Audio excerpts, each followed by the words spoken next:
Eggers criait sur les toits qu'il voulait faire le film de Viking le plus historiquement réaliste et enraciné du monde. Et au-delà de la prétention, je crois pas que ce soit un objectif très intéressant. Mais c'est là qu'on touche enfin à l'histoire des religions. Comme les personnages et leur psychologie sont juste totalement hollywoodiens, mais avec un costume d'époque, c'est par la représentation d'une religion différente de la nôtre qu'on va marquer des points d'authenticité. Un très bon exemple, c'est Apocalypto de Mel Gibson. Pareil, ça nous plonge dans la mentalité complètement différente des Mayas.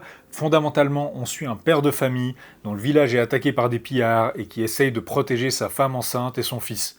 Une histoire qu'on pourrait transposer dans 1 milliard de contextes à travers les siècles. Ce n'est pas une perspective très difficile à comprendre. La partie vraiment exotique, c'est qu'il est enlevé pour être sacrifié, mais qu'il est sauvé par une éclipse de soleil. Et pareil, si ça nous plongeait directement dans les motivations d'une société qui pratique le sacrifice humain pour nous faire comprendre comment ça fait sens pour eux, ça serait vraiment dépaysant. Mais notre point de vue là, c'est celui du captif qui n'a pas envie d'être sacrifié, qui est terrifié. On n'a aucun problème à se mettre à sa place. Et soit dit en passant, en termes de profondeur historique, le sacrifice interrompu par une éclipse, c'est un scénario tellement cliché qu'on le trouve littéralement dans un album de Tintin. Ok, il y a des exemples plus ou moins historiques qui inspirent ce cliché, des batailles interrompues avec une éclipse, ou Christophe Colomb qui utilise une éclipse de lune pour intimider des Jamaïcains.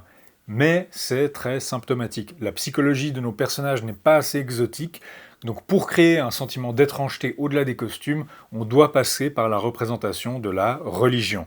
Dans The Northman, c'est très clair, le conseiller historique du film, c'était Neil Price, dont les travaux nous rappellent basiquement que les Norrois, dont viennent les Vikings, faut pas tant les comparer aux autres Européens médiévaux, les Mérovingiens, etc., mais plutôt à des cultures plus archaïques, aux cultures chamaniques des steppes de Russie, aux Amérindiens, etc.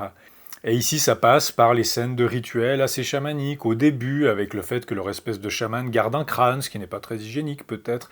Vous avez l'initiation berserk autour du feu, qui permet aux gens comme moi de dire « Ah oui, j'ai reconnu, ça vient des plaques de Torslunda, ce qui prouve que je suis très cultivé et donc que le film est bien ».